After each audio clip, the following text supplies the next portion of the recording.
Kita beli Wolverine, beli Deadpool, beli. Lama cantik kotak dia guys, berat juga ni. Alright guys, hari ni kita nak shopping mainan lagi ya. Kita berada di Pavilion Bukit Jalil dan ada kedai hobi baru guys. Jom kita tengok. Itu dia Cosmic Creation, kedai hobi baru ni. Wish, Master Grade Gundam Vidar ada offer ni guys. Ini cantik. Harga dia berapa aku tak tahu ni. Guys, tengok ni guys. Ini dah sampai Metal Build Zeta weh. Tunggu apa lagi guys? Kita bawa balik satu. Kita beli Wolverine, beli Deadpool. Itu dia Armored Core dah ada kat sini. Beli. Kenalah beli. Alright, kalau ikut bajet pada hari ni saya rasa ini je lah yang kita beli. Tak perlu kita tolak troli kali ni.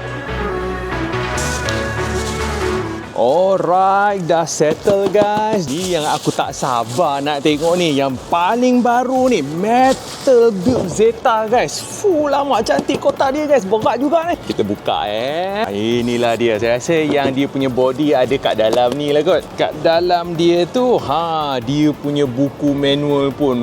Lama nampak premium guys. Ni dia punya base dan dia punya kepak semualah. Dia punya tangan. Alright, kita tengok body dia. Masih ada lagi plastik yang kita kena buka. Lama guys, memang cantik details dia. Kita buka lagi plastik dia Guys, korang rasa cantik tak? Tapi dompetku dah kosong. Alright guys, jadi sampai di sini saja video kita. Kita jumpa lagi di video yang baru.